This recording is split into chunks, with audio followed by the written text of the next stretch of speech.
Just a friendly reminder that the opinions expressed on this show are not worth a Canadian penny, so disregard anything you hear that might get anyone in trouble. And despite some of the great ideas you may hear, don't try them at home. Go to a friend's house instead. It's time to get a gun. That's what I've been thinking. Well, I could afford one.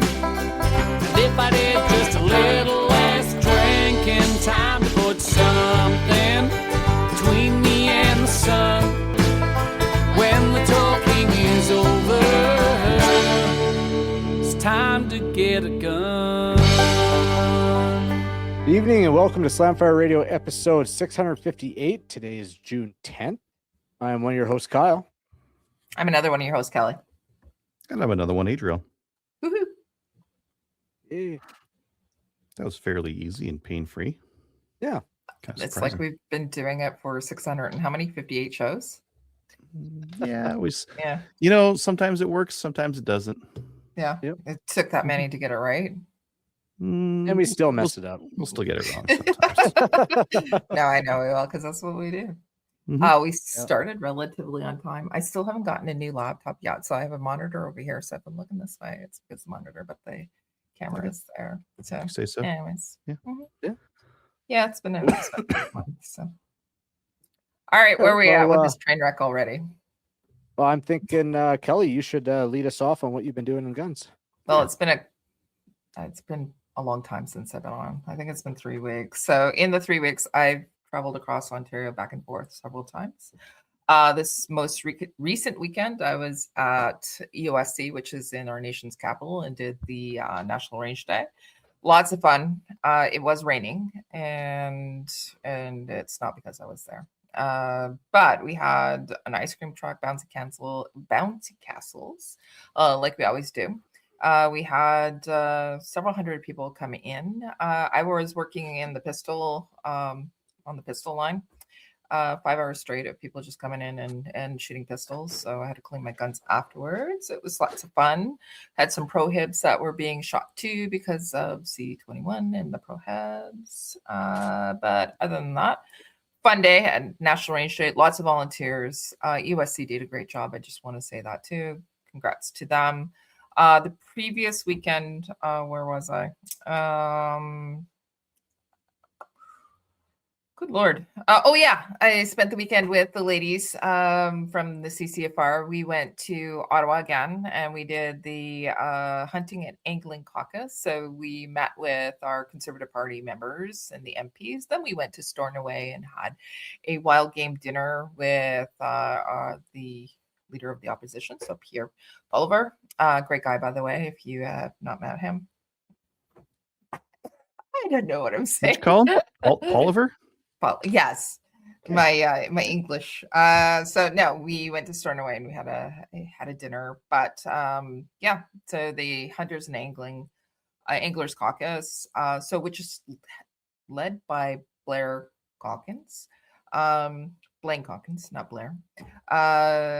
Lots of fun. We had probably about 200 people there. CCFR showed up, as we usually do, and it was all ladies this time. Had a lot of fun. What else did we do? The weekend before, where was I the weekend before? Oh yeah, I was in Toronto at the CCFR AGM, and guess who's the Ontario director for the CCFR again?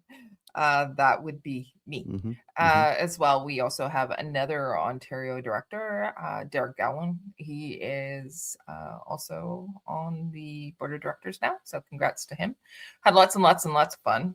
Met some of the people that are listeners, and they came up and chatted with me and said hi, said thanks for doing the show, and they were fans. The other thing that happened was Dave Crackey also showed up for the AGM, so we hung out and had some fun there. It was lots of fun. I wanted to give a shout out to the staff as well as the volunteers for the CFR. They put together a huge past 3 weeks, and I summarized it, I think, quite well. But I'm traveling lots and lots. Oh, one more thing that I did. So last night, we had our other Yeah, I know I cheat on Slamfire, but we had shoots. I was on that last night, and so we had Cox from story of the of his company specifically, and Hey, Kelly, why don't we manufacturers here and retailers here in Canada. Why don't we give your internet a Oh, break look at and that. have Kyle or myself go for a little bit? Just give your internet just a breather. Alrighty. All right. Well, Yeah. Adriel. All right, I give up. Just give it a breather. Just let it catch up a little bit. At Battle of Alberta, just at the end of last show, I was working on getting a trigger into mine. Literally at the end of last show, I was taking apart the gun on the show, and that's not the trigger that it comes with. So I was successful, and while I was at it, I put the 45 degree safety on there. I think it's a Trigger Tech. Nice. I can't remember who that is, but this trigger is a lot nicer. Yeah, a lot nicer. That thing ran like a champ, the Taipan. So That's nice. good. Accuracy was good. I thought I had it. I thought I had my my holdover set and all that kind of stuff the weekend before, but not quite. So I could have used a little bit of work on there. The smoothness of that pump, really good. It's smooth. It was quick. Although Tony's PAR was pretty good too. I didn't really see any hiccups out of it. We had a service rifle stage, which Kelly was basically a known distance. We ran a known distance stage within the match, and I got second on it with a Taipan with a red dot. So I thought it was pretty good. I think the part that hurt me was you had to make some hits at 500, and I didn't know my holdover quite right for that, so I didn't make any hits on that piece of paper. But my seated and all that kind of stuff, those were all good. I got one jam on the A5, which could have been the shell. I think it was the shell because it tried going in and it like caught the edge of it, and had a bit of kerfuffle with those. The new shell caddies that I've been using, those Briley ones, they're amazing. Like the whole match, I would grab a quad out. I'd never have, like, I call it like a handful of shit where it's like it's all jumbled and you go to put it in the gun and it's just a mess. I never had that once. Every time I grabbed a quad out, I had a quad in my hand that would go in, and it all just worked. So those were nice. This is my first time using the actually I can't say that. I've used the special pod timers once before, but for Chaz, they got a whole new set of special pod timers and cheap Motorola phones for tablets. And that was actually really nice. Being able to take the tablet and just stick it in your pocket and run around with the timer was really cool. Timers are Bluetooth, so technically they can communicate to the tablet and put in like all the shot times, like absolutely everything. That I wasn't super crazy about because it meant that the phone had to be on, or you need to go to the phone and like hit it a couple times to get it to like sync the time over. I think I'd prefer just keeping it in my pocket, pulling it out, checking the timer, type that in there, relock the phone, put it in my pocket, wait to hear like misses and single hits and all that kind of stuff. But yeah, that was all fine. This was like the day before the match. I had a cross mag split. You see that split in the back there? Ooh. I was loading rounds into it, and I was there like, they're coming back out. Oh, that was weird. Why is that happening? Yeah, it's because it's split on the back there. So maybe I'll leave. I got lots of those things. Yeah. Some things that okay. So I got first in my division, Clipazine Limited. I got second overall. David Knox got first overall, but he's like running unlimited 22 for his rifles. He's going to go first for that kind of stuff. I was first overall on day one, but he caught me on day two. Overall matters only if you get first, right? Otherwise, it's just division that matters. Well, yeah, exactly. I think so. I think that's the way it goes, right? Yeah. Yeah, I shot well. I'd say I think I shot a little bit too safe because aside for that service rifle stage, I got no penalties. And on the service rifle page, it was impossible to run no penalties because anything outside of a 5, you'd start incurring penalties on that stage. That's the way we ran Right. it. Everyone got the same time. Mhm. So I think I ran the match too safe. No penalties is kind of lame. I would rather have had a couple of like singles and have just run it faster. Got a faster raw time. So I think I shot too safe. I watched some of the vids of me shooting. I spent too much time confirming hits as well. Like I'd be shooting boom, boom, boom, wait till I hear the ding, and then I'd move. Whereas I think I could have like, I was on. Trust that you made that hit and give her. And then the other thing, I noticed this on some of the stages where they're a little bit more complicated. I like worked really hard to make sure that I committed that stage plan to memory, but then I still shot the stage as if something could go wrong. And I took a little bit more time, like, okay, yeah, now I'm doing this. Okay, now I'm doing this, instead of just being like, just like I know the plan, like attack it like an animal kind of a thing, right? So Right. like I need to just like once I got that stage plan, I need to just execute more violently and faster because I'm leaving time. Like again, when I watch the video, I'm like, I could have done faster. That I'm looking for targets. I know where I need to go next. I don't know why I'm doing that. Just because I'm being safer than I really ought to. I'll let Tony talk about his match and all that kind of stuff next week when he's on. Yeah, because you were squatted with him, were you not? Yeah, I was squatted with Tony and Yeah, I saw that picture. Yeah. Yeah, Tom was on our squad too from Maple Seed. I saw that. It's like, yeah, I'm going, that's a good squad. Yeah, Good I was peeps. going through some old photos from some older Battle of Albertas and 3-gun matches, and I saw Tom shooting with us and that kind of thing, which was kind of fun. But and then that kind of made me think a little bit about like Battle of Alberta, like my finishes as I've been going through, and I just kind of went through and here, wait, Why don't you, bring us on down through the years? through the years. This like How long have you been doing Battle of Alberta? 2018. Okay, even during COVID, was it still taking place? Can't remember. Well, 2018. That was I got the second first in one. talk-ups. Yeah, It's funny look because at I see that. myself in the background there. Yeah. Yeah, you sure do. There's Kyle right there. Yeah. I don't know who else is there. I think I see Blair, but there's 2018. There's 2019. There's 2019, limited. Yeah. Second place. 20 First place. Look at that. 2020. So yeah, in 2020, Jay and I, the other guy that's in the video here, kind of traded often. So we would just like we got into this thing where we just take the picture twice. One of us with first, one was the second. Because here I got first, but then second. In 2021, I got second, he got first. 2022, there's no BOA that year. There was COVID, and they were doing a bunch of range work. 2023, I got first.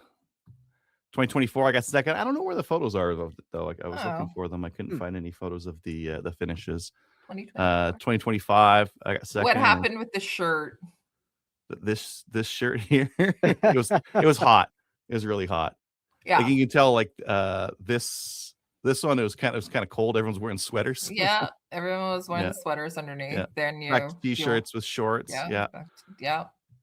And then back to t-shirts there. So we did the same thing. So 2025 is not there. It's 2025. Oh, it's the one. Sorry, I just got blinded by the farmer's tan. Okay. the glare off the head. The glare off the head, yes. Yeah. And no, congrats. That's awesome. Yeah. I mostly just wanted to get a like photo album of like me and Jay like just handing the trophy back and forth because I see that. we pretty much do that every year now. It was a good match. Pretty similar to past years in terms of timing and all that kind of stuff. Listener tipped me off to some cheap CZ75 mags at Bashaw, so we got some of those, and I've got that link in the new gun stuff in the bottom here. Because I got some of those, I thought, you know what, I need some more base pads, so I ordered a bunch more CZ75 base pads off of JF Gunworks. Now I run a Magwell on my CZ. That's why I need those base pads on my gun. Because if you just use the standard CZ, you can't use the standard CZ base pads on the mags. If you use the Magwell, that front lip, you gotta cut it off like I did at Phoenix. I went on Tenda and ordered some stuff off there. Ordered some 44 mag bullets because Campro's got some, and I could buy 100, or I could buy 500 Campros. I got the 500 Campros. I don't think I'm going to shoot 44 Magnum that much, but I might as well get 5 times as much, right? I ordered 1,000 9mm bullets so I can make some more reloads. And I ordered a KR-22, which I'll show you guys that afterwards because I've got that in new gun stuff as well. It's like a 1022 knockoff from Turkey. This weekend, I've got a PAL and RPAL in Devon. Next weekend, I got a PAL and RPAL in Sherwood Park. And then the weekend after that, I've got a 3-gun match in Peace River. I'm going to go up there for their June match. Nice. Kyle, how about you? I didn't get out to the range this week, so it was unfortunate, but keep going with the Ace VR and starting to add a little more physical stuff to my training, so going out for runs and whatnot. As you're saying, with moving around the stage and whatnot, I've kind of lost that. I feel like I'm moving fast, but then you watch the videos and it's like, no, I need to be quicker than that. So, and do it without like losing my breath all the time. So I have gotten a little out of shape, so working on that. Ended up providing some remote support for a guy, buddy up in North Dakota. I don't know why, but he picked up a Glock Gen V. Don't you remember what those came out just before the Gen 6 to combat the whole Glock switch thing? Mm-hmm. And he bought one, and then he got an FRT for it. So I had to do some remote support for that to help him install that FRT. And actually, it's a really simple design. And I think I might actually have to get one because then I'll actually have an excuse to use my Glock 17. So, for the it was because I haven't touched that 17 in I don't know how long. But yeah, they're like $100, and he had to cut off on his. He had the ambi slide release and ended up having to cut off one side of it and whatnot. So who needs an ambi slide release anyways? No, exactly. Left-handed people? Okay. No, you don't even need that. Just like remove the slide release altogether. True. No. Yeah, but okay. Yeah, I'm working all weekend, so I don't think I'm gonna get to the range, but I am gonna start pulling out the rifle and that, and start just basically holding it, because that was that stage last year where he had to shoot offhand at a plate rack and 3 different strings. That cost me, I think, 1 or 2 positions last year. It was my worst stage and cost me a lot. So between that and then the shotgun stage at Texas, I got to really work on getting those long guns and getting my shoulders in that so I can actually keep them up for a good amount of time without getting super tired. So that's about it for me. Kelly, before we shut you down, did you have anything else you wanted to mention about I don't know how much came through. So did anything come through? Yeah. It was just like you're just like cutting out too much to really make sense. Okay, so past 3 weeks I've been doing a lot of stuff with the CCFR. I'm the new old CCFR Ontario director. That was at the AGM 3 weeks ago. 2 weeks ago, I was at the Hunters and Anglers Caucus with in Ottawa with the Conservative Party, and then went to Stornoway and had a wild game dinner, and it was lots of fun with the CCFR ladies group. And then last weekend, so Saturday, I was at National Range Day at EOSC with ice cream and bouncy castles. There you go, summary. We good? Yeah. Okay, we're good. Okay. We'll get into upcoming events. So as Adriel just mentioned, June 13th, 14th in Devon, there's a Pal and Our Pal. And then June 20th, 21st at Sherwood Park, he's doing another Pal and Our Pal. For 3-gun, Peace River is having a match, a 2-day match, June 28th, 29th. And then Sherwood Park team match is now open, practice score, and that is August 8th and 9th. Any notable Maple Seeds to talk about? I need to send out an email. I should probably do that like right after the show because We got a couple that are Yeah. posted kind of with the clubs as well. So anybody that's listening, if you see it within your club membership, like on its calendar, I'll wait for the club to send it out because it goes out to the members first and then it'll come out to the public. We got a couple messages today about that. This weekend on Sunday, BTSA is doing a steel challenge. So that'll be on practice score as well. Also, ORA, go to OntarioRifleAssociation.ca for their schedule. What's this other link in here? Oh, I think I meant to put that. Okay. No, I did mean to put that there. In the Ottawa area, there is a show up and shoot an ISSF match, and ISSF Sport Pistol and Standard Pistol are the sports that you need to do first to qualify for the Olympic exemption. Ah, So if you're in the Ottawa area, they're going to be running that at the Arnprior District Revolver and Rifle Association. And that was for Saturday, June 20th. cool. You register at targetscores.com. Bring cash for the competition fee. Cash Awesome. is king. Mm-hmm. Cool. Let's get on with the It says to news. email Ed directly for details and ask to borrow a handgun. So I don't know. Find that somewhere. Okay. Sounds good. Get on with the news. I think that first one we did last week, did we not? Maybe. Gun- Yeah. gunlink.ca? Gunlink.ca. I Yeah. think so. Yeah. The firearm collection timeline was new, but it's well, it's new and I guess it still sticks. Like that's still the case right now. Yeah, so they put out a calendar for what province you live in and when the surrendering of your firearms will take place. I love the one part on there where they didn't have dates for Alberta or Saskatchewan, but then made a note down there that because they were still begging people from those provinces to hand it in. Right. but then- So you can't turn them in those provinces as well. You Yeah. know that, right? So That's- one, you're not getting yeah. compensated, but two, you're not able to come to actually turn them You in. can turn them in at any time. You can call the cops and say, I want to turn some guns in. You can do that. Yeah, you can anytime. overall, Yes. right? You won't So- get money for them. No. Well, you're not going to get, if you live in Saskatchewan or Alberta right now, anyways, as part of Correct. quote unquote the buyback, you're not getting money for them either. Yeah. So that Some of these being are really said- short, eh? Like Mhm. PEI is April to June. Yeah. Well, it's also We're in PEI. June right now. yeah.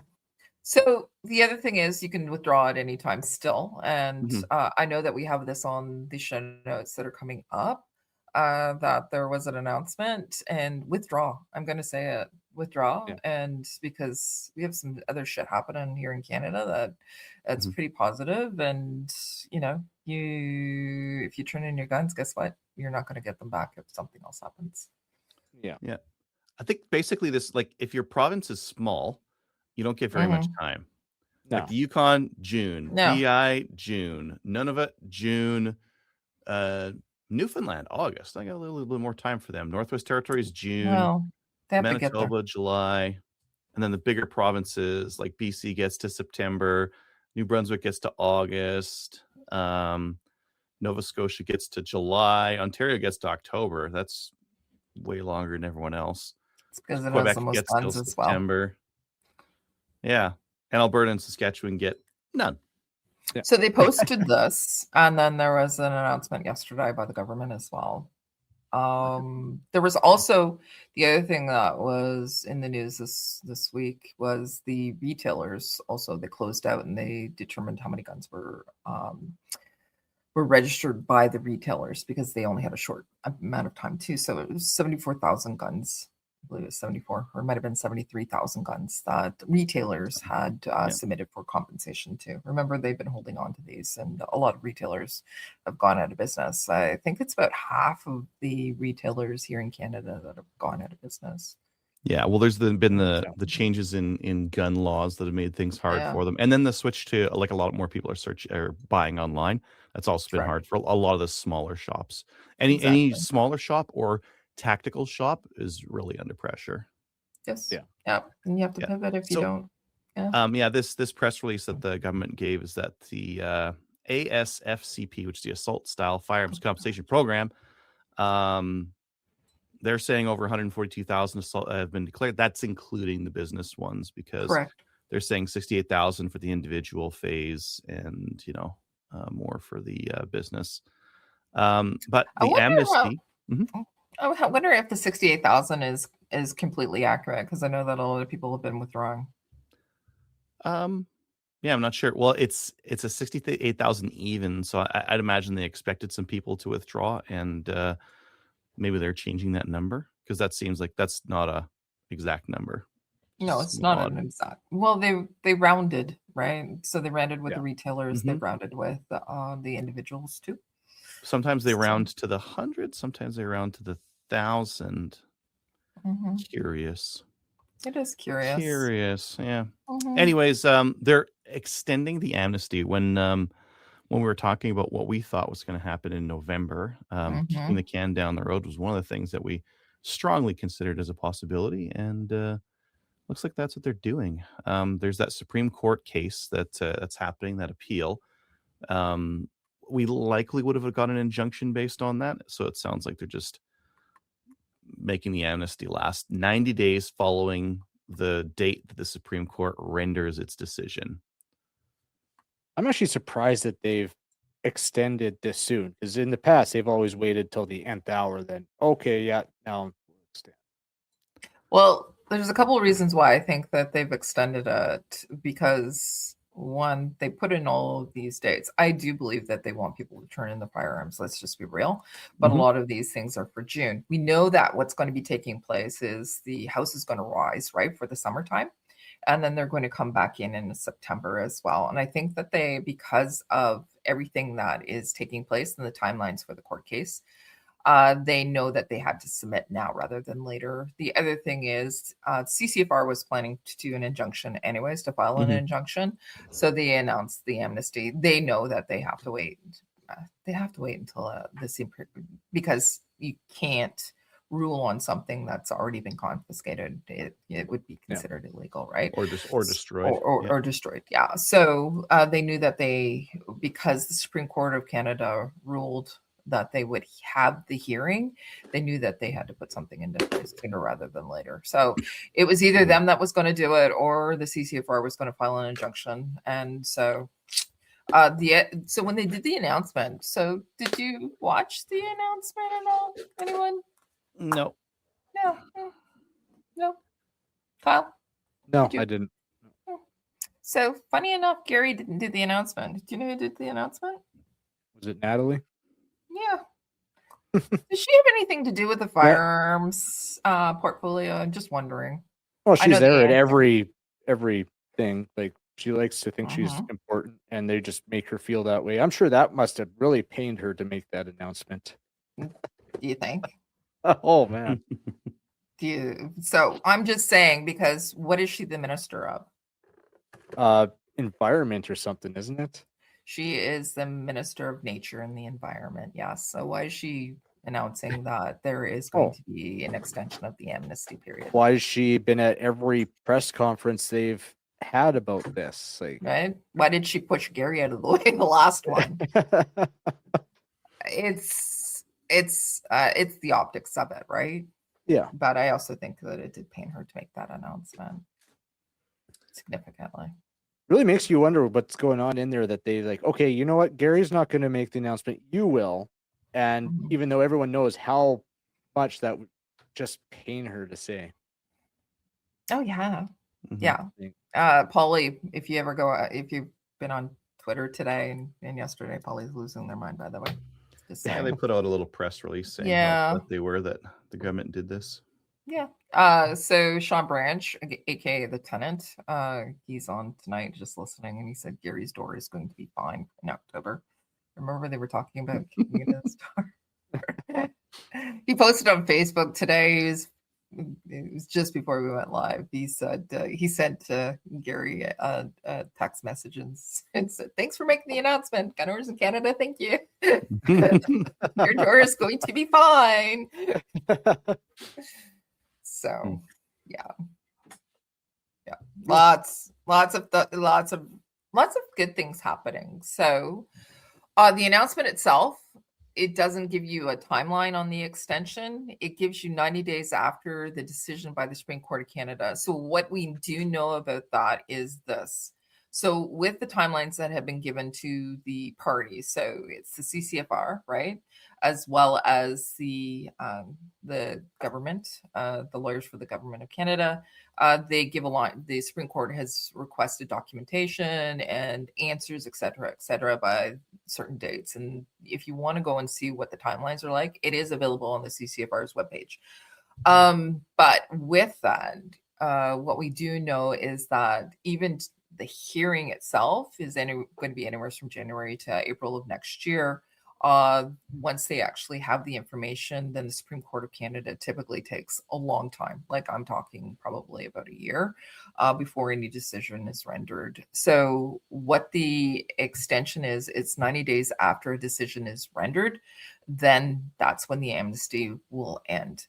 So either the decision is going to come back and it's going to say, you know what, the government erred in this, and it's the error in the process that we're challenging the OIC, right, which is an administrative act. It should have gone through the correct process.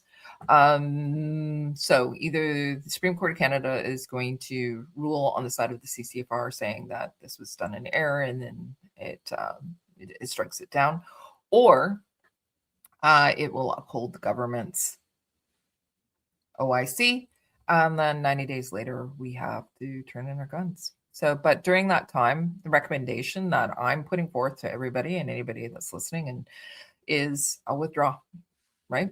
You have time to withdraw. You have, or I'm saying that right now, according to the timelines, we have an amnesty for another at least year, maybe a year and a half. So. What hope do you have that the so like we should be taking the Supreme Court, like taking it up to Supreme Court. What's your probability that we're going to win? I think we have, quite frankly, I think we have a good case. And the reason why I think that we have a good case is because of a couple of things. First, Supreme Court of Canada typically, so they get petitioned quite a bit. They review the cases, and they will only hear about 6% of the cases, anything that they feel has merit.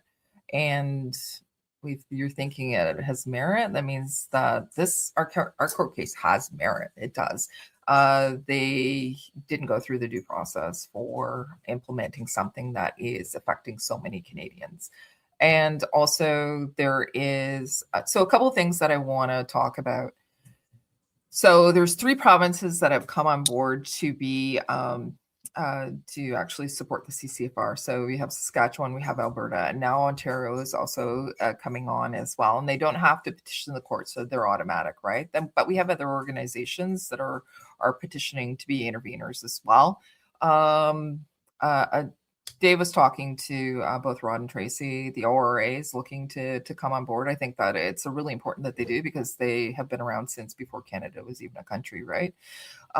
And anybody who's an intervener has to bring something different or supporting argument. So particularly when we're talking about Saskatchewan, Alberta, and Ontario, what is the additional information that they're going to bring on as a supporting argument? I think they're going to say that it's impacting their residents in the province. And it's also, property law is it's not a federal thing. It is a provincial thing. So provinces have jurisdiction. The federal government does not. So I think it's pretty good. Our lawyers think that it's a pretty good case, but it's gonna take a ton of money too. So just as an FYI, if you haven't done so already, go on over to the CCFR and make a donation. So we had our Raining Guns contest, by the way, and it was drawn a couple of weeks ago, and we gave away 100 guns. Mhm. It was one of the biggest fundraisers for our court case. But we still need more money because it's going to cost us millions of dollars to actually take the federal government to court. Because guess what? They're using our money to sue. You know what I mean? Mhm. Like, so we And need to. so the appeal that we're taking to the Supreme Court is the one that we lost at federal court, correct? So we lost 2 appeals. Sorry, 2. Let me back up. We lost 2. Right. So we lost at the Ontario court, and then we lost federal as well. Mhm. But yes, so it's going to the Supreme Court, to the appeals court. So that means this is the last stop on the process, right? So whatever the Supreme Court says, this is it. Mhm. It has merit. Let's see what the judges have to say. Yeah, and I don't want to sound like a Debbie Downer on this. I think it's the right choice. I think, like, given what absolutely. we can do right now, Yeah. this is one of the only things we can do. Like the most ideal thing would be change federal government so that you have a federal government that puts the It's right laws in supportive. place. Yeah, And but- again, right, you don't know what's going to be happening. I do know that 2029 will be our next election. We have to have it then, but there are things that can take place between now and then, right? yeah, and I think like even delaying is still better, because the longer we delay, the closer we get to an election, and the closer we get a chance of a change in government.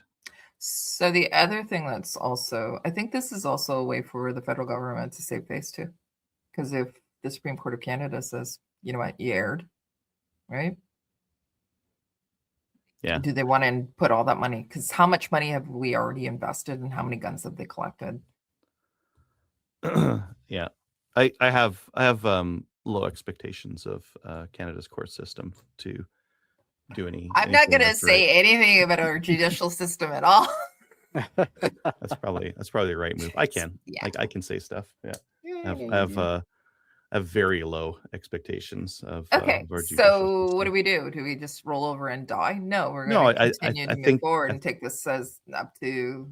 We got to do anything and everything that we can, right?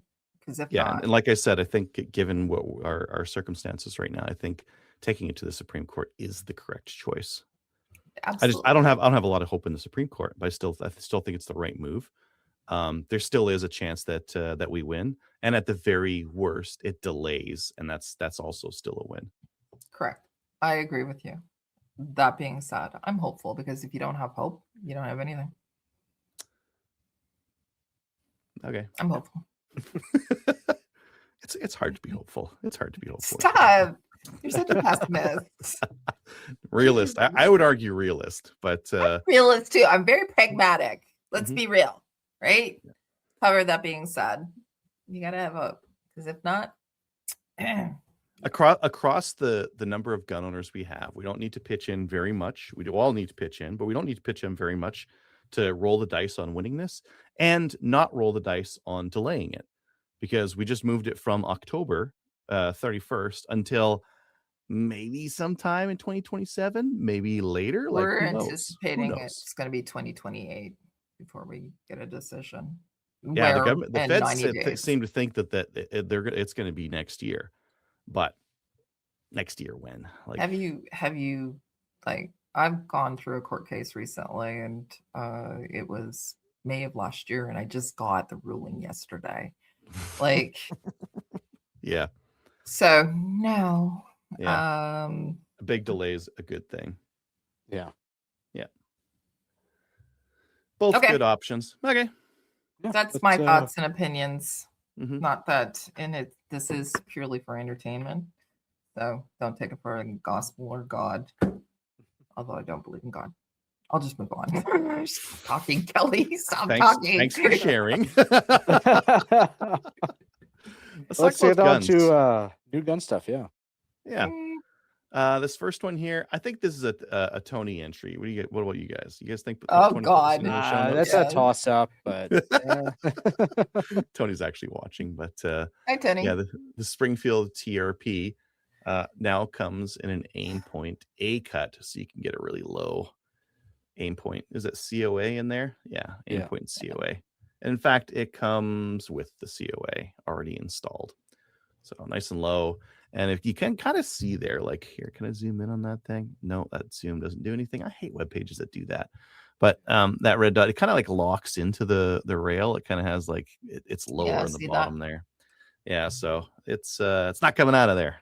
The screws are on there just to like. Do you think you it know. looks horrible? No. No, for I don't sure, know but- what the point of a 1911 is. Oh, Tony thinks it looks horrible. Yeah. So why'd Okay. you put it in here, Tony? Yeah, 'cause it's his baby. It's the TRP. So yeah, Tony, I have to ask. You really enjoy Springfield, don't you? And Yes. I know he's listening. He can type whatever. Not only Springfield, but the TRP. I know. So A cut takes over the world. Oh God. I read the email from Spencer. So he's now doing Springfield Day. Ooh. Yeah. Two-piece Magwell. Yeah. Okay, But like we're a in. single stack 45 in this day and age is not worth talking on. Moving on. Yeah, it's also not available in Canada. So Yeah. Right. What if you have a commercial lending? What if you Kelly, we got options these days. Hey, want to call me a pessimist? I've been like telling people like maybe you should get an RPAL because you can do commercial lending. You get these Olympic exemptions, and Right? people are doing them. There's people on Reddit like that thread I got off of Reddit. There's people Yeah. doing it. I They're had getting their I had exemptions. conversations with people too this past Mhm. weekend, and I said, "No, do your RPAL. You need Yeah. to." Yeah. Okay, Bass Pro's got an ammo and Father's Day sale on right now. They got some Frontier 223 for $17 a box for their box of 20. That's decent getting it in lots of 20. I like it. I got a bunch of that stuff. This is a pretty great price. They have the Savage Axe, the new Axis XP, in 308, 243, 6.5 Creedmoor, and Good introductory gun for 308. hunting. Yeah. Fantastic introduction for $4.99 with Yeah. a scope. Now the scope's going to be a piece of crap, but still $4.99. That's crazy. That's crazy. I bet you that's the price. Like when these Axis first came out, that seems like the price that they were at. I mean, I got a Savage 111 FC XP3, which is like their cheapest XP packaged gun in 2007 or 2008 for $400, $440, and that was a good deal. And look at us now, 20 years later, and we're paying the same amount of money for the same gun, but like inflated out, so like half maybe. I bet you inflation's twice in the last 20 years at least, right? Oh, absolutely. Yeah. Yeah. Oh, yeah. Yeah. It's incredible that we're still able to get guns so inexpensively and like still made in like this one made in the US, but yeah, other ones other places. Anyways, if you need a cheap hunting rifle, check out that sale because that's a great price. Yeah. And you'll just get the good prices on the short ones. I think the 30-06 is not gonna $4.99. So you can get a 30-06 or a 223 or a 22 250 or 25-06. It's all $4.99. And I think they have some Nice. lefties here. They have some lefty guns for $4.99 as well. Yeah, Wow. a bunch there. Yeah. It's good. So it's at Cabela's. So here's what people are going to do. So they're going to go onto our website, and then they're going to click the Cabela's link, and then they're going to order it and buy it, and then they're going to give us some money because Cabela's is doing that, and then they're going to say thank you, Slamfire Radio. You gave us a really good deal on this, and here's some Cabela's is going to give you some money. Yeah. Between all these cartridges, so this only comes in one action length. So don't you could get the short action, but why? Why don't you get one that's just like uses the full thing? I would get like the 30-06, the 25-06, or the 270.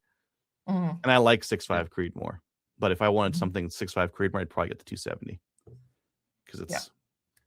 I paid for the space. I want to use the space. Anyways, moving on. Move on. They also have if you want a nice rifle, They've got the Tika Tika. T3X Yeah. in 270 in left or right-handed for right around $1,100. So for the right-handed one, 1,011, and for the left-handed one, 1,080. That's really good price too. It is, short Yeah. barrel length, 22.4, but Hmm. yeah. Oh, is the right-handed one 22.4? That's kind of short for a This 270. is Cabela's, huh? I'm itching to Yep. buy a gun. Maybe I'll do that. 22-inch. Okay, 22-inch for that one. You That's should. still a pretty short gun. Yeah, thanks, Kyle. What, like you're looking to get a hunting bolt gun? No, I just need a gun, and I like a Tika. The Tika. I had to sell my dad's when he passed because that was actually part of the rules. He said sell the Tika, Oh, so we couldn't inherit it. But maybe I can. I don't know. buy one.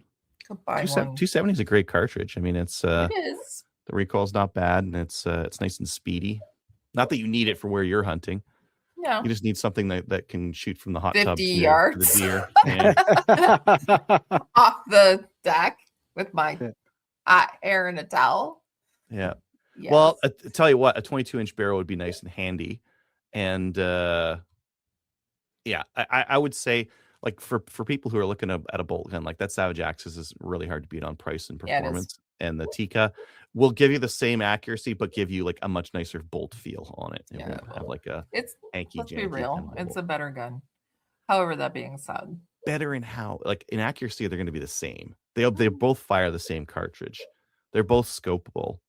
The Yes. Tika is a nicer feeling gun. that's The exactly it. stock If you feels want nicer and the feeling, bolt feels I nicer. got the yeah. Axis downstairs, so I don't have a Tika. Mhm.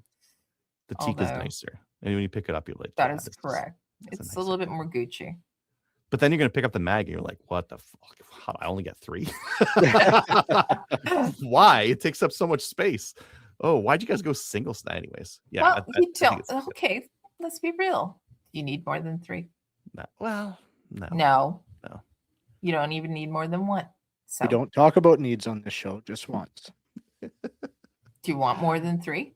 Yes, always. Yes. I would rather have it maybe a 10 or a 20 in there. For other reasons, not for hunting. Not for hunting. Just because. Yeah. Why, I'm just saying. why take a box of ammo hunting when you can just take a mag and it's 20 Yeah. rounds? Yeah. Son of a bitch to empty it when you go over things, though. Take the mag out. Don't empty it. True. Okay, what do we Uh, got next? Oh, Benelli, I got one of these too. Do you have the How much? Nova Speed? No, No, this is not. This is Nova. Yeah, Yeah, this is a fancy one. This is the Nova It Speed is. pump. look at the tube on that baby. Yeah, look at the tube on that baby. Yeah. Look at the Yeah. tube. Yes, let's look at Yeah. the tube. Mm-hmm. Magazine Mhm. capacity is 11+1 at 3 inches. I don't know what these are at 2 3/4, but yeah, there's 40. a semi-automatic version of this, and there's the pump action version of this. The pump action is going to be full cap. The semi's Yeah. not. But this is like Benelli's nice go fast version, and I love my Benelli some people like these. Nova. Mm-hmm, mm-hmm. hmm Some people really like these. 7.3 pounds.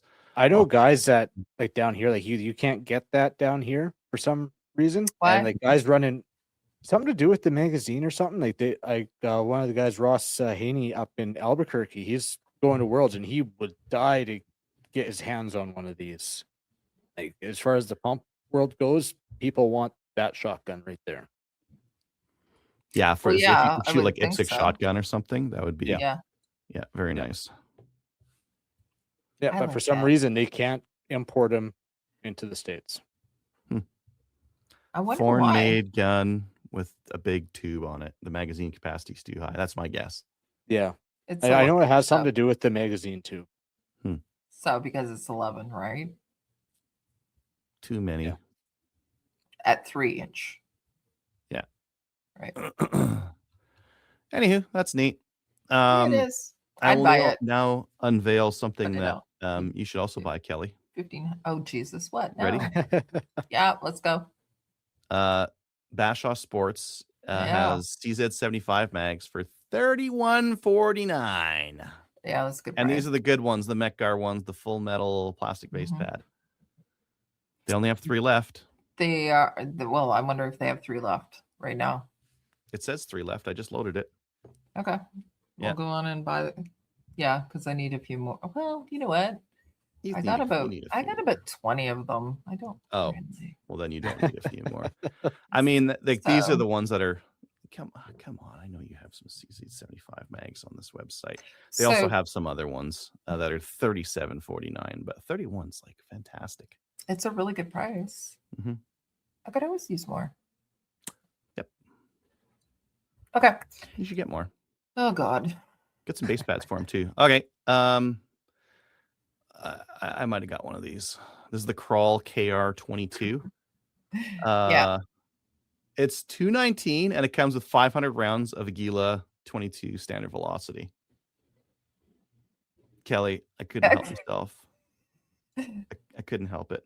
And now I didn't get the yellow one. I got the orange one, but you get the picture. Okay. It's a Turk 22. It takes 1022 mags. Yeah, I see that. You know what? It looks an awful lot like. Like the Wildcat. Yeah, it does. Is the Wildcat made favorite in gun? Turkey? I think the No, Wildcat's made yeah. in Turkey, isn't it? Yeah. Yeah. Maybe it's just a Wildcat. Knockoff, and it comes with enough ammo to actually make up the price for the gun. Well, more because the Wildcat's Yeah. going for 300 right now. So this is I figure that's $40 worth of ammo. So this is like a $180 dollar gun. And if I don't like it, I'm turning it into a PAL gun. Yeah, perfect. Yeah. Comes with a muzzle plastic. brake, 2 mags. Of course it does, Mhm. because it's a 22. You need it. Ugh. Adjustable cheek comb. It Yeah. shows it with a scope, but I don't know if it comes with a scope. Oh yeah, scope. Scope's not included. I doubt it comes with a scope. If you did, could you imagine how bad that scope would be? Very, very. Moving on. They also that one. So they also have the Crawl Arms KR22 tactical, which is the same thing but in like a tactical chassis. I don't know how this works. This one is 3.9 pounds, which is pretty light. There's the gun, 3.9 pounds. This one is 4.9 pounds. Yeah, More plastic? 4.9. How? But this thing is like the action on both of them is got to be the same. Yeah. That's the same action. This one's also got that muzzle brake on there. It doesn't have that Yeah. threaded on there. And this one's got, I don't know, maybe this is all plastic. I think But it's all this is plastic. all plastic. How do you think that the stock is a pound heavier, I'm starting to think so. Yeah, or maybe they fibbed Like, out their weights? it looks like lightweight handguard and like very Mm-hmm. minimalistic buttstock. Like could be. Maybe. Okay, Anywho. somebody. I think you need to buy this and do a review. Well, I'm getting the of other it, one. I'm and not then- getting. I'm not getting this Well, you one. need I got both. the other one. Well, I think you need both, both. so you can compare both. Well, Kelly, if you're in person, you can go to Tenda and you can buy one of these things. And when you buy it, if you're with one of the first 20, they'll give you a gift card, $100 gift card. That makes this a $230 gun. No. Okay, moving on. Last one I want to show is Calgary Shooting Center is doing some custom rifles. Here's one of theirs. It's the Calgary Shooting Center PTR 700. It's a 6.5 PRC. It's got some fancy stuff: a proof research barrel, pristine Nice. technologies, action, 20 MOA Picatinny rail, MDT hunting metal, MDT magazine, Kroseg precision carbon fiber stock with aluminum bedding block, and an Nanook hard case with soft bag. Pretty nice build. Yeah, it is a nice build. Anyways, we're getting close to 7 here, so Yeah. We'll So- move on to our main topic. We'll Let's get do on it. to the main topic. And last week I had mentioned an app that I had stumbled across on Facebook, and well, we got the guy behind the app, Ricky Silber, on this week. Hey, Ricky, how you doing? Oh, we couldn't hear you there, Ricky. I don't know what mic we got picked up there. So we're just adding our gas. So let's see if we can. There. Yeah, There you go. we go. Yeah, we can hear you, Ricky. All right. I don't know what mic Okay, we're picking up right perfect. now. It wasn't picking up my desk mic, so it offered to connect to my cell phone. Oh, I guess that'll work. Awesome. Yeah. Is the audio all right though? Yeah. Yeah, we can hear you. All right. Well, How are you guys doing? Good. How about you? Good. Well, welcome for to the having me. show. Thanks for coming on. To start off with, why don't you tell us a little bit about yourself and your background in shooting? So I grew up in a house with guns. I actually have a scar on my forehead from when my dad took me out with his Smith & Wesson 686 when I was 5, and let me shoot some 38 special. He was impressed at how I handled it, so loaded some plus P. That was fine. Then the 357 put a dent in my forehead, and so that Oops. was basically where the journey started. Early last year, this is gonna sound weird, but I was just doom scrolling, laying in bed at night, and I came across that, what I guess is probably an infamous video of Keanu Reeves out at Terran Tactical Mhm. doing some training, and I was like, wow, he's like really good. It's so impressive. And I was showing my wife, she's like, go to bed. And I'm like, where can I do that? So I started looking around, and I had not ever really like considered shooting competitively, but that seemed like the only way I could get to a dynamic outdoor range. So I registered for my first match and went out and had a blast, really enjoyed the community and the experience, and just kept going twice a month, every day after that. I'm a bit of a nerd, so I tend to track everything, sleep, workouts, calories, all of it. And I was really, really surprised to see that there was no analytics software for competitive shooters. I went looking and just couldn't find anything. And I was like, Alpha Charlie essentially started off as a Chrome extension, just a way for me to sort of download my own data, catalog it, and track progress over time. And it really just kind of morphed into this whole other animal over time. Oh, cool. So yeah, it's just started off as your own little personal tool. Did like a bunch of people see you using it and then be like, hey, you gotta put this out, or? So I mean, when it was on my computer, no, but then I was like, man, this would be a lot cooler if it was like on my phone. So normally I do like back-end web development, and so like apps are not necessarily my forte. So started messing with it, and as it progressed, I became pretty proud of it and started sharing it with some guys at the club, and they were like, wow, this is really cool. And it just kept growing and growing and growing, and everybody was talking about it, and so finally like we released it. Cool. So why don't we break it down in case people didn't tune in last week when I was just kind of scrolling because I had just gotten on it for a few minutes there. Yeah. What is Alpha Charlie? So Alpha Charlie is a analytics app for competitive shooters. Currently, we support USPSA and IDPA. We have plans in the works to support everything, Steel Challenge, PCSL, GPA. I'm getting a lot of requests for recently. But ultimately what it does is it allows you to track your progress over time. You download your practice score data, store it locally on your own device. There's no backend server, there's no login, there's no account. We don't collect any data on our users at all. And it allows you to track your progress over time. And then additionally, at the match level, it provides some pretty comprehensive analysis regarding like your performance. And I've come up with what I think are some pretty interesting ways to visualize that data and use it to give more actionable advice. Okay, cool. So how are you going about that? Like, I guess really, like you've been using some form of this for a bit now. With now you're using AI to help analyze the match score and come up with the solution, or? No, it's all hard coded. So Oh, all of the analysis functions are based on mathematical constructs that I came up with to break down that information into more actionable pieces of advice. So there's no AI at all. Okay. None whatsoever. So None. using those calculations, like obviously, like I imagine you've adjusted your training. Have you seen like, okay, taking what the app has put out for, hey, if you do this, this is going to improve that. Have you seen that in real time, that improvement, or?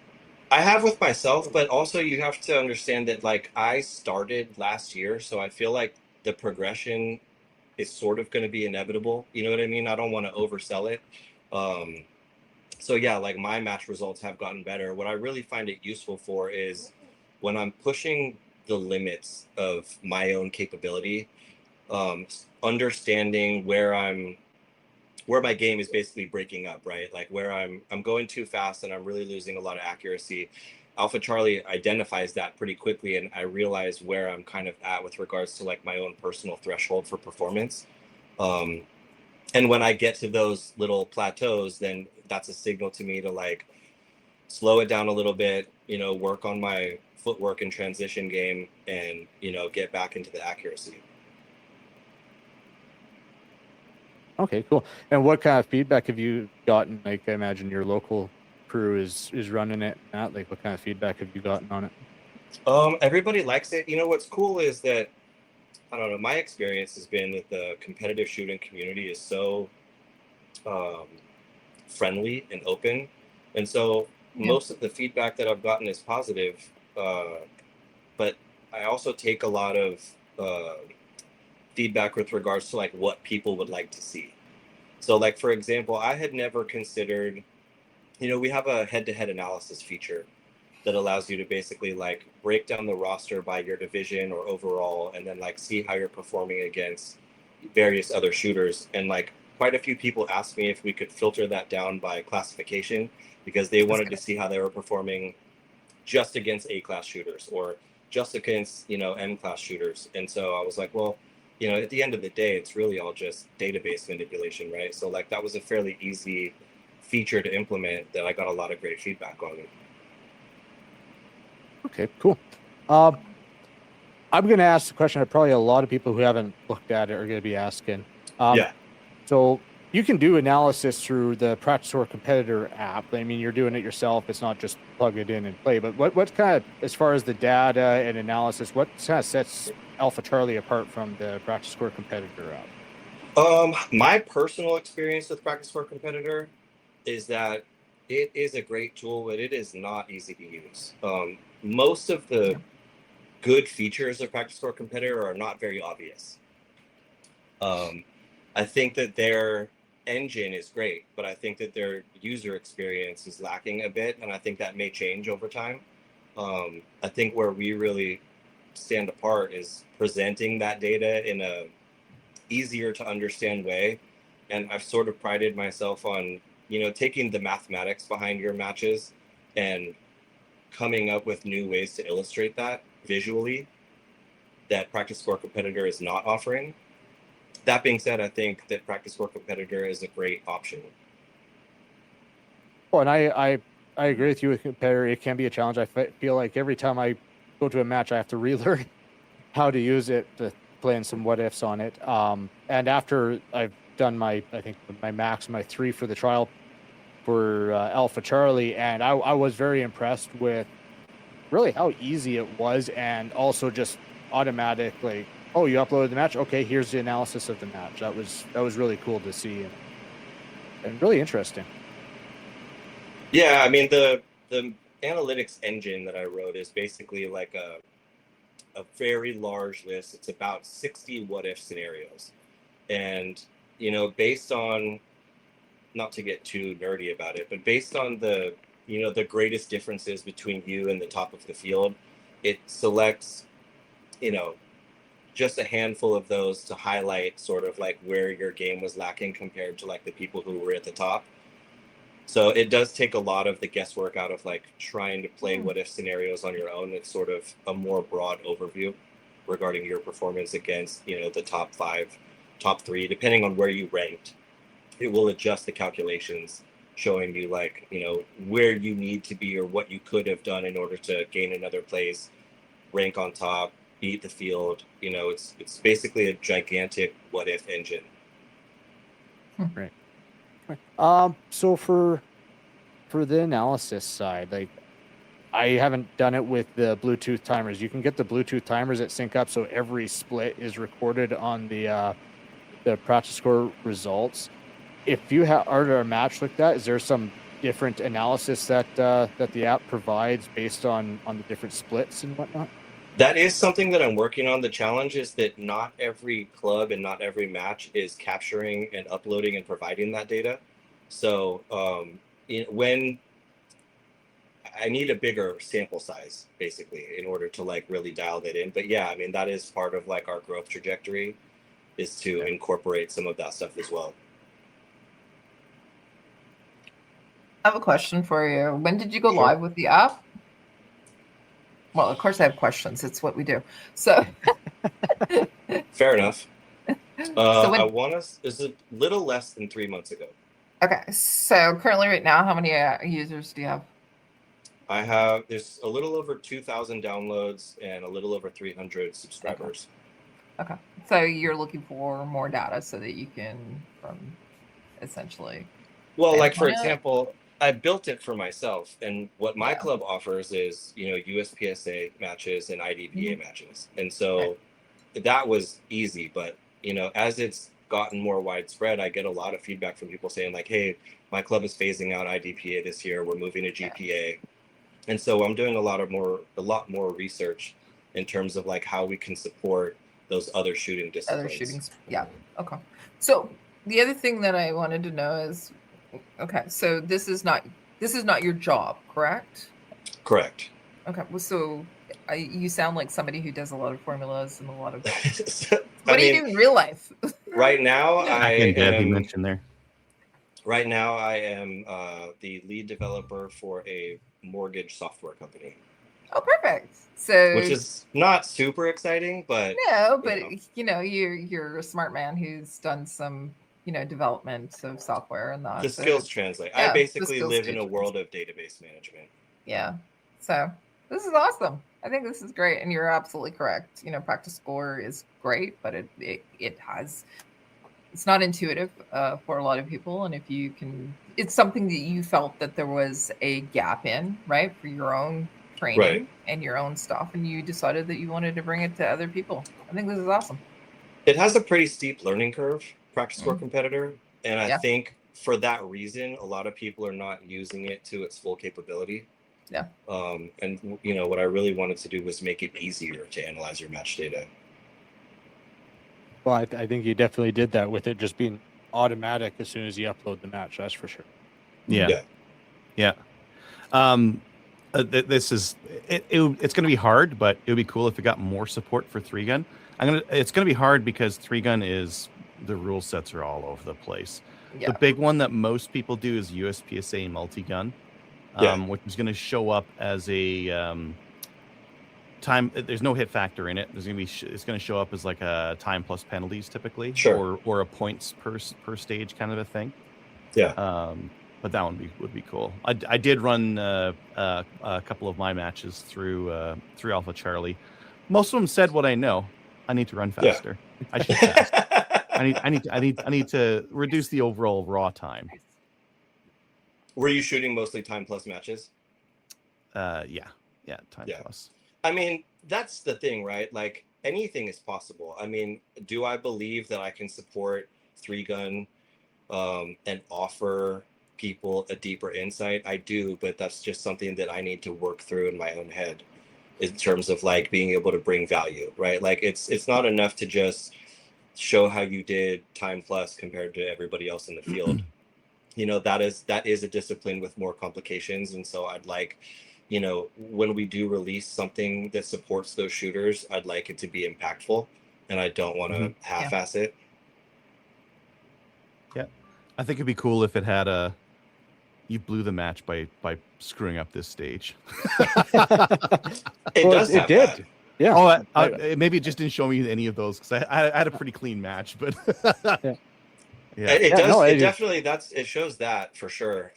I will say, one of the more recent changes that I made was to add the progress cards, because I felt that the Nice. overall tone of the app was very critical, and that's what that's what you want Has when to you're be. trying to improve.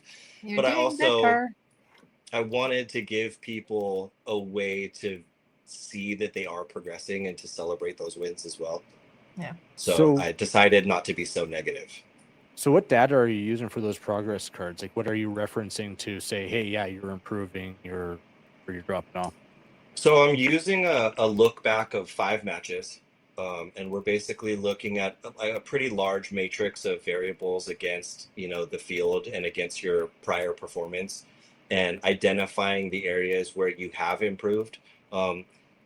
The tricky part is that sometimes you're not improving, right? And so Yeah. when you're not improving, the progress cards will tell you you're consistent, which, you know, may be something to celebrate as well, or it may say that Mhm.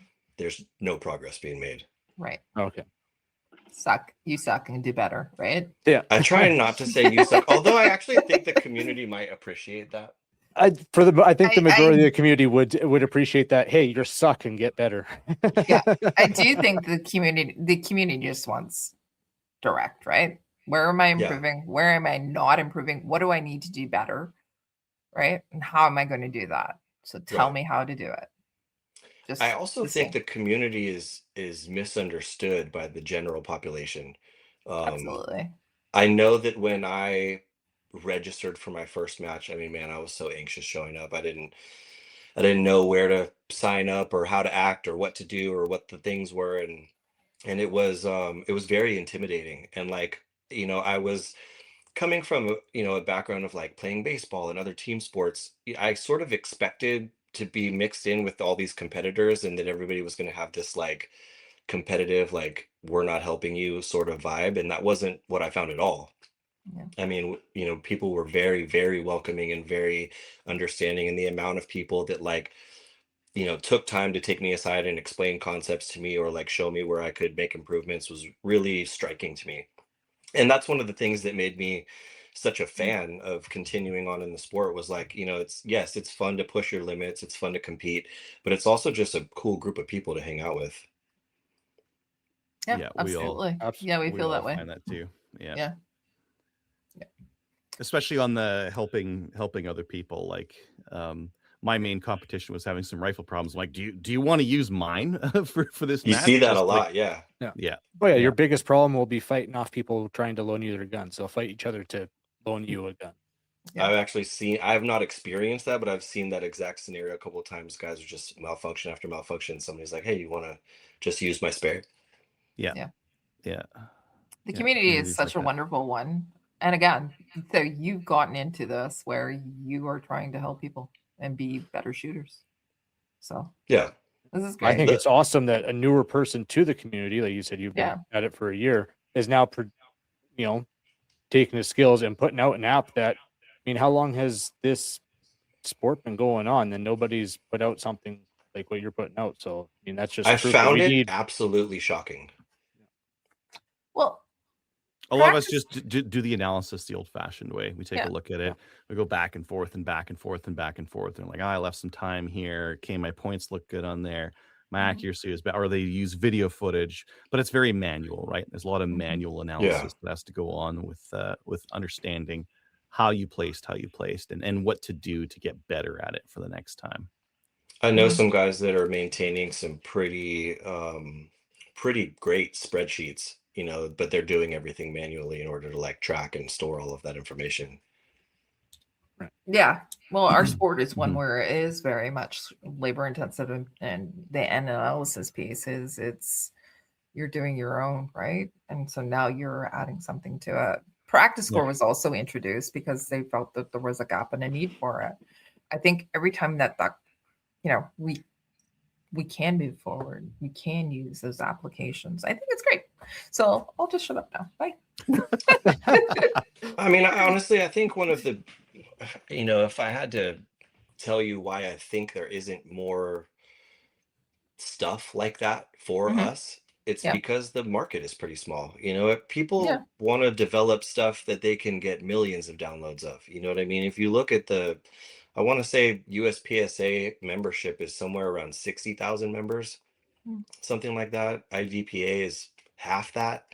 So I mean, it's a big market in terms of it being tens of thousands of people, but it's certainly not, you know, it's not going to be the next Uber. Yeah. No, you're And, right. s- and Mhm. so I think people are, you know, allocating resources to things that they think have broader market appeal. Yeah. What you need is a you're nerd right. like me to be interested in it so that I can bring some skills to it. Exactly. You had mentioned subscription, so can you break down that subscription structure? So the subscription structure is basically when you download Alpha Charlie, it's wide open. You can do all the things. You have all the features. It allows you to capture 3 matches. If you feel you're getting value out of it, there is a subscription for $5 a month. There's a yearly subscription option for $50 a year as well. That's pretty cheap. Yep. Yeah. You know, it's one of the look, I get it. I think people are burnt on the subscription model, and I've experienced that fatigue myself. Yeah. So I fully understand that, and pricing is more art than science. I will say that, I have gotten some pushback. I learned very early on not to engage on Reddit. Or Twitter. I didn't understand. It's like walking into the lion's den. Yeah. So I did get a lot of pushback on that. And, in my head, I'm thinking like, man, these guys will spend $50 on a magazine. You know what I mean? But this is where the line gets drawn. I couldn't really wrap my head around that, but it's not for everybody, and it's an option for people who get value out of it. Yeah. So people who shoot are notoriously cheap.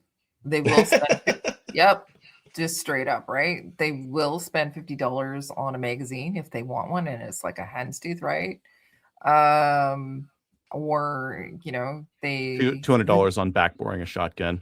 Yeah. Does it work? We don't know. But if everybody's doing it. However, that being said, shooters are notoriously cheap, but you are correct. Subscriptions, people are getting fatigued with that, right? Yeah. Absolutely, 100%. And I definitely understand that. Yeah. But if he doesn't, if Ricky's not getting subscription fees on a month by month basis, like where's the motivation to improve the app after a year or two, right? Like Correct. The problem with some of those old apps where there was a single payment at the start is like Pocket Casts. I think I bought that thing 10 years ago. And where's the impetus to continue working on it? Whereas with a subscription fee, at least the guy's getting money year over year, and there's still that motivation to keep doing more to keep your customers happy, right? We're funded with Patreon. We that's a subscription model, right? Yeah. I have a passion for the project, but it's really time consuming. I don't think people really understand like how much goes into making something like this. Like it's so many hours staring at a screen and iterating and breaking, fixing things that are broken, and it's just like it never stops. It's never finished, you know what I mean? And so like it does require ongoing engagement, and I'd like to not build mortgage software forever.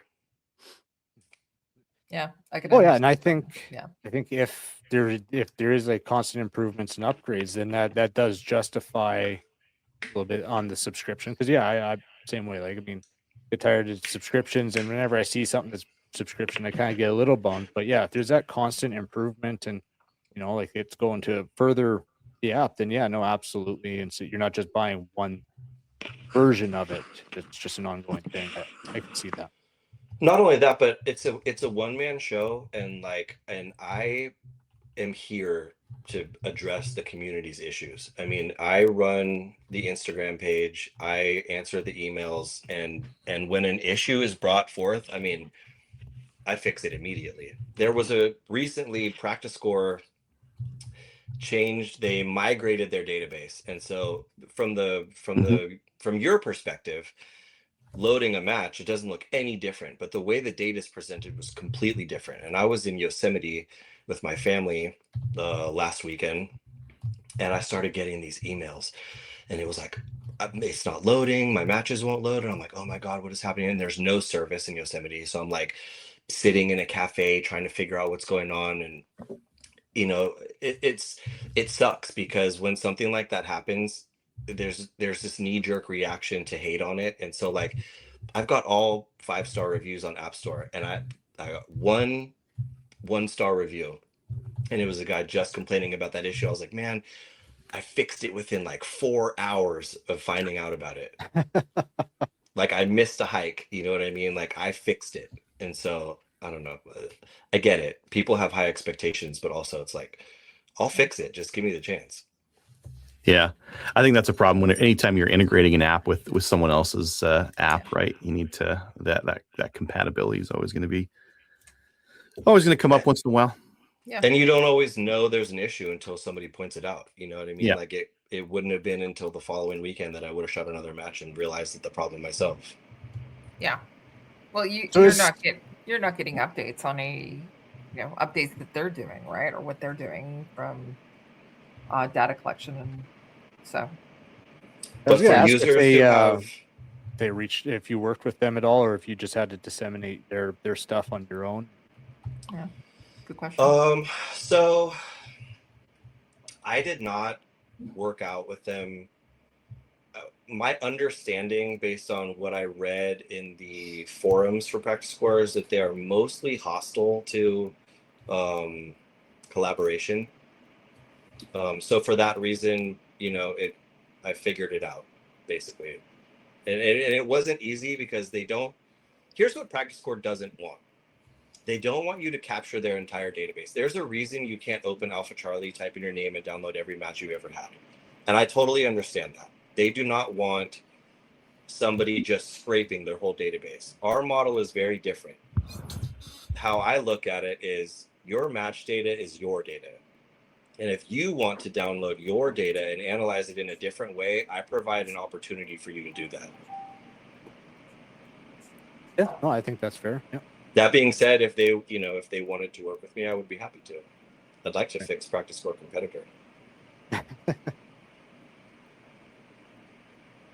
Actually, a Practice Score Compare is probably one of the prime ones because it's a one-time paid, and that's probably why we haven't seen any updates on it. They actually just changed that. Oh, did they? Yeah. Now it's a yearly $10 a year or something like that, $20 a year. I hope They did people who just bought change the it. perpetual get to retain that. I don't actually know. That's to be seen. But yeah, I'll find out if I try to go use the competitor now. I started seeing people complaining about that online, and I went and verified it myself. It is now a subscription. It's inexpensive, and I think the value you get from it is high. If you're willing to take on the learning curve. Anything else you want to add? Like some new stuff that you're working on for the app? So currently, what I'm really focused on is supporting more shooting sports. I wanna fix those guys who are losing IDPA this year and GPA is taking over. I want to make sure that we're not leaving out the PCSL guys. I want to make sure that we're providing better support for IPSC. Currently, you can download an IPSC match, and it will upload and analyze, but it's slightly different. And so I want to make sure that we're supporting that natively, and so that's high on my list as well. But yeah, there are a lot of things in my head that I want to implement, but right now I think the priority is making sure that we include more sports. Actually, that brings up a good question because like right now you're integrating with you're pulling or you're analyzing Practice Score data for Worlds. IPSC uses a different program and different data point. Are you working on integrating that into the app for all the guys going to Worlds? I'm not working on it now, but I will. Because I think something like Worlds that could be really beneficial. That'd be huge. Yeah. In my mind, this app supports all the sports as natively and comfortably as possible. And whatever I can do to figure out how to make that happen, that's what I'm working on. Cool. Perfect. Yeah. You guys have any other questions? Yeah, just where so people can go to the app stores, obviously, and they can download it. But if they want to get in communication with you, obviously they can do it through Reddit because you respawn. But Reddit's a scary place. so where can they find you? Can they find you on social media if they have questions? So Can they reach Alpha out to Charlie you? app on Instagram. Okay. I'm very active on that. If you send me a message on Instagram, you'll get a response from me within minutes. Also, alphaCharlieApp@yahoo.com is the email that I'm using to support the app. We're also very responsive with that. We love hearing feature requests, ideas, bug reports, all of it. I mean, we take all the criticism and fix everything that we can and try to improve it and support the needs that maybe you have that I haven't thought of yet. Perfect. Awesome. Cool. Yeah. Well, thanks for coming on, Ricky, and thanks for building a wonderful analysis app. The little bit I've had a chance to play with it, I've really enjoyed it. I see there's definitely some value there for sure. No, I appreciate you guys having me on. I was so excited when I got an email inviting me to come on a podcast. Awesome. Well, thanks for coming Yeah. on, Ricky. No, thanks for having me. Appreciate Have a great night. You too. Later. Thanks. Bye. All right.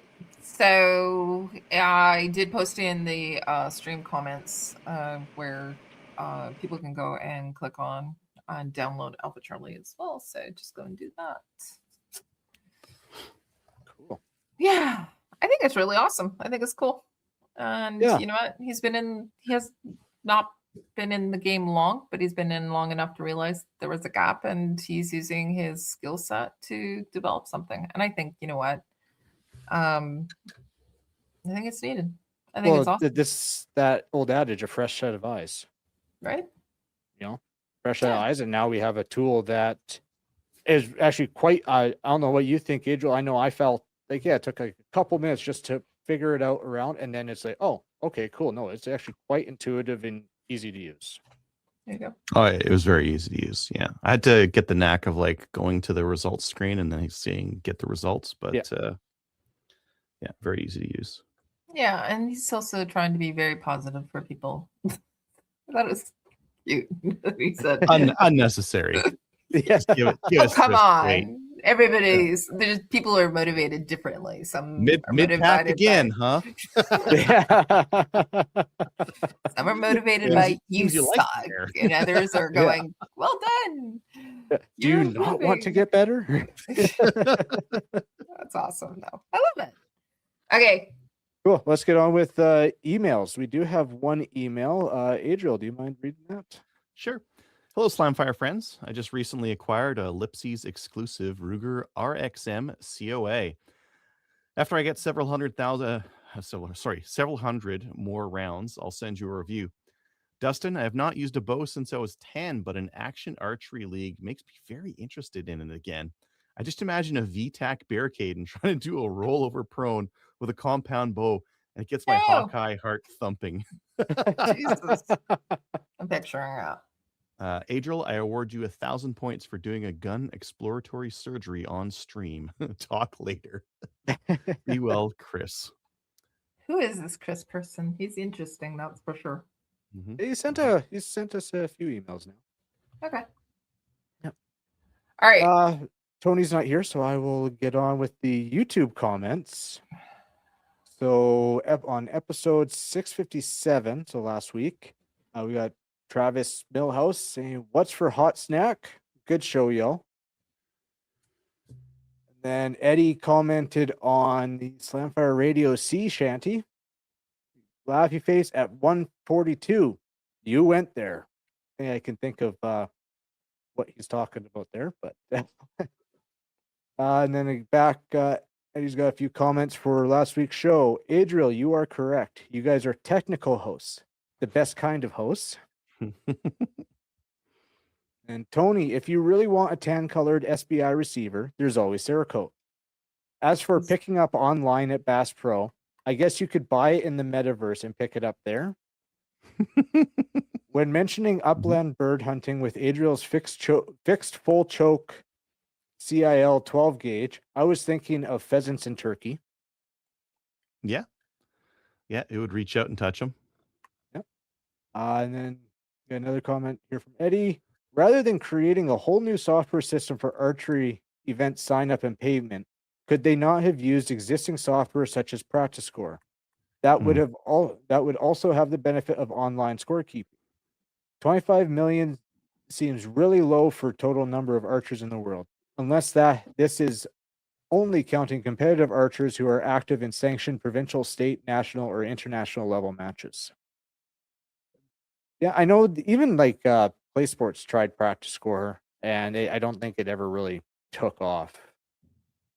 didn't quite get where the clay sports needed as far as like compared to win score, and I have no idea.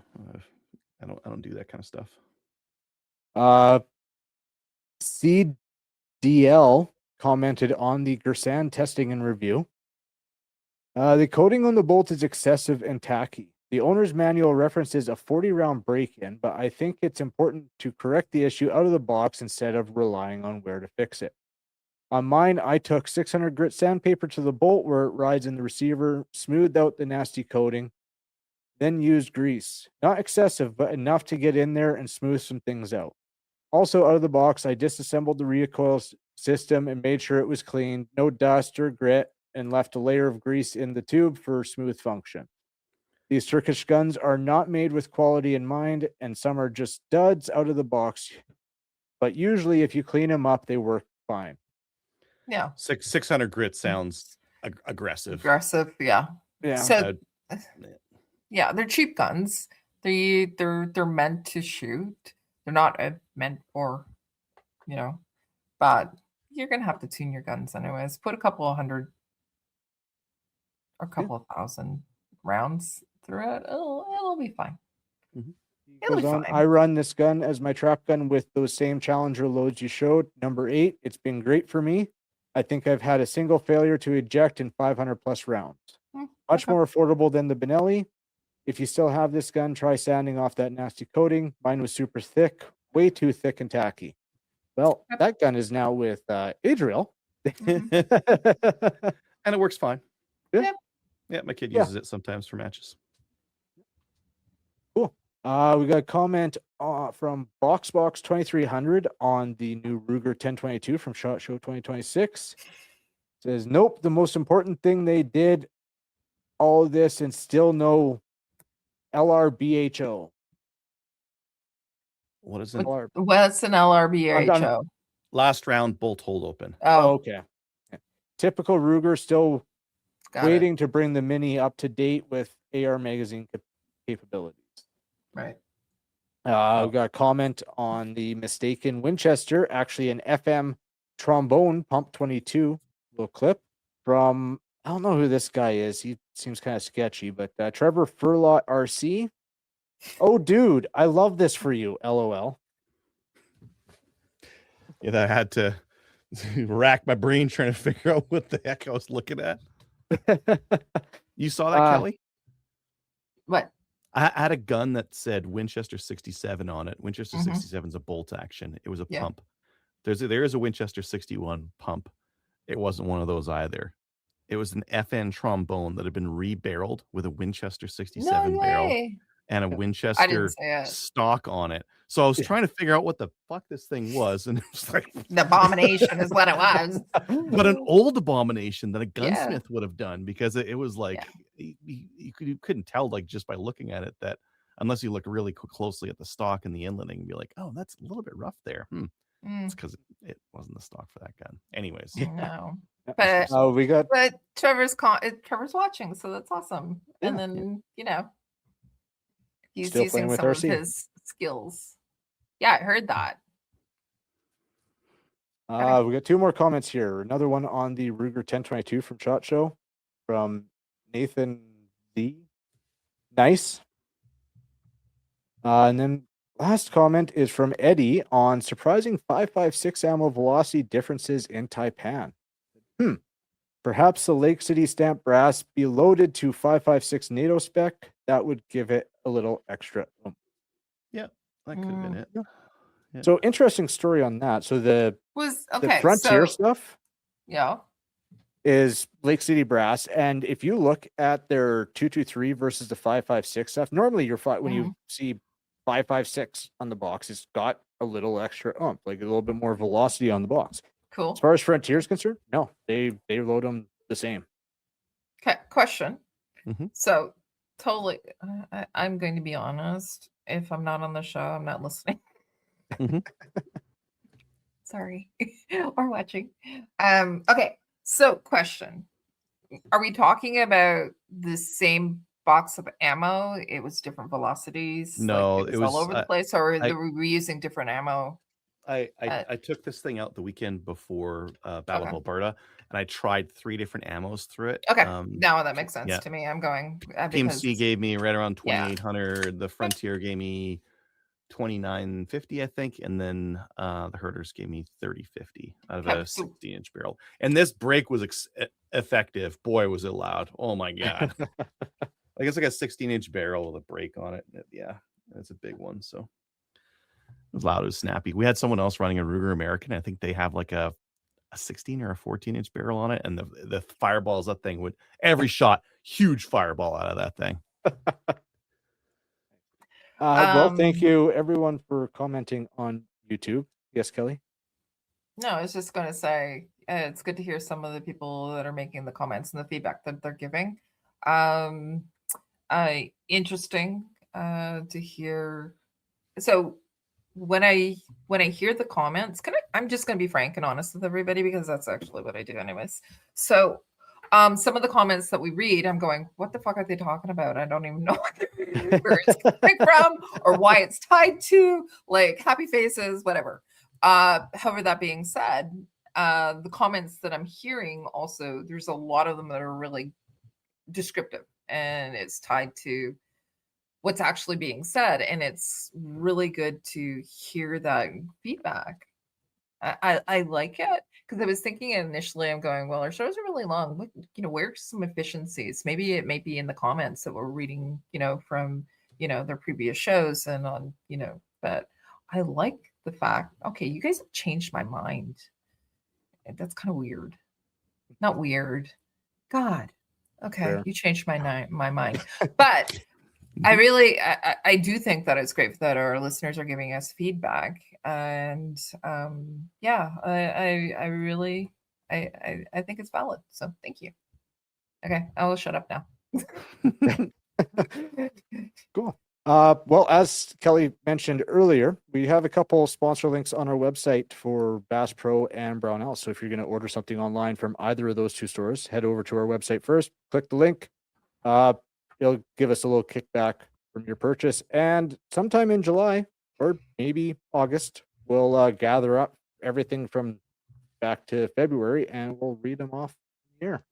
I'm We expecting. also like, I'm just going to say I'm expecting some accesses from June as well as some Tikas to be on that. So we're going to get some payouts, baby. Yeah. Right? Yes. Yeah. Yes. And people are going to get some cheap guns. Yes. And they're going to get cheap guns. That is correct. Mhm. Because you're not paying us. It's Cabela's that's paying us. Mhm. I also like to thank our supporters on Patreon. We are slowly getting some more stuff up there. So if you would like to support the show, you can head over there and support us there. Also, if you'd like to send the show an email, you can send it to slamfireradio@gmail.com and we will read it live on the air, unless you explicitly say no. Shout outs and recommendations. I see Adriel's got one. Yeah, shout outs just to Jay, his family for running lunch, and all the other ROs that helped RO the match on the weekend. Alberta. Yeah. Mhm. I didn't put anything in, but that's just standard. I'm going to give a shout out to, for the past 3 weeks, all the volunteers and the people that have helped out, particularly at National Range Day. I think this is the most National Range days that I've seen across the country. People are just posting them. I think it's fantastic. We had literally hundreds of thousands of people going to the range this past weekend. Awesome job. But I also just wanted to say thank you to all the volunteers that helped with the AGM. I also wanted to say good luck to the CCFR on the court case. And again, leaving my last word to everybody, if you've already registered, withdraw. We got some good news, even though Adriel is a Debbie Downer. Admittedly so. Admittedly so. I still think that we have a shot. So, and I couldn't do it. I know that the other people did because of reasons, and I'm fine with that. But that being said, if you have doubts about things right now and you have regrets, it's not too late to withdraw. So, yeah, that's it. I'm going to shout out Ricky, our guest, for the new eyes and making an app that I think, if done right, can really go far, and is already a very helpful tool if you really want to get into the analytics of your match performance. Yes, With that, You know Dan from Three Gun Nation. We've had him on the show probably about 4 times, maybe 3. Mhm. You should hook up with them. Just saying, not hook up. I'm saying, but in contact with them. Thank you for clarifying. Because he's trying to gather some data, right? And I think that Yeah. that'd be great. I also Yeah. think that he's absolutely 100% correct. So if people want to analyze things, they should be able to take their matches and download everything. Right? yeah, like, I mean, they're your match results. Right? Absolutely, I agree with that. Yeah. Cool. With that, we're going to sign off. So go join our Discord server. Watch us on Facebook, YouTube, and Twitch. Join the CCFR. Opt out of the buyback and deregister yourself. And we will see you next week. Thanks. Later, everyone. Bye. So if you have any comments or questions for the show, please send an email to slamfireradio@gmail.com. Now go grab a gun and shoot something. When the talking is over, it's time to get a gun.